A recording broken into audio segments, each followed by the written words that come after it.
Arcadian Vanguard presents the Wrestling News in your daily wrestling newscast for Monday, November 10th, 2025. Good morning, I'm Mike Sempervive. We begin today with WWE news. Luke Menzies, who wrestled in WWE and NXT as Ridge Holland, has released a statement regarding the GoFundMe account that was recently set up for him in the wake of his early contract termination by WWE earlier this month.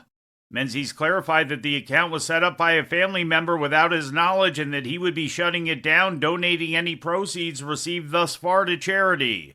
Menzies' early termination came after critical comments he had made against WWE following the news that the company would not be renewing his contract, including complaints that he would not be able to meet his family's expenses, including the mortgage on his house.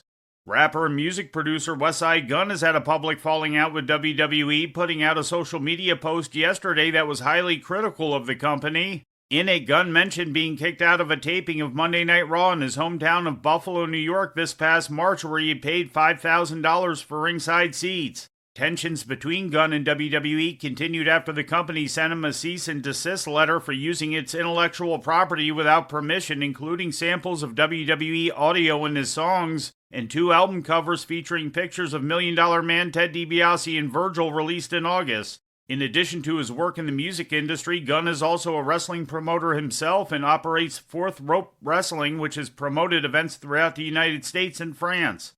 In All Elite Wrestling news, wrestlers Miranda Alizé and Nixon Newell, who previously worked for WWE as Tegan Knox, walked out of Saturday's taping of Collision prior to their scheduled match against Anna Jay and Tay Conti, with Fightful reporting that they were unhappy with their match being booked as a quick squash loss.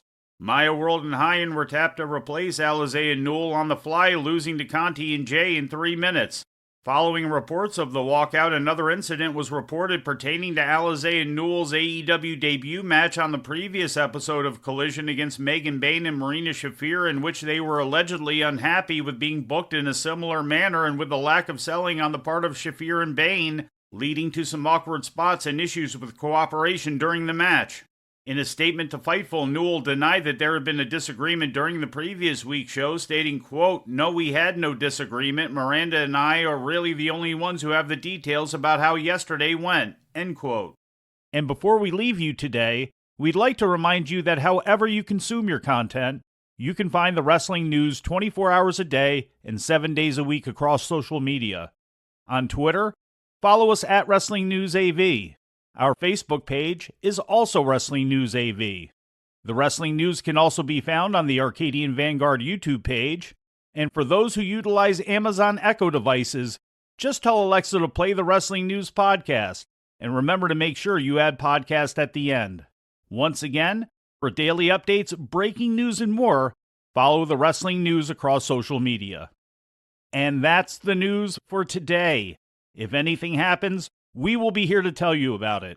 No clickbait, no paywall, just the Wrestling News. The Wrestling News is a division of Arcadian Vanguard, and the Wrestling Newscast is a production of the Arcadian Vanguard Podcast Network.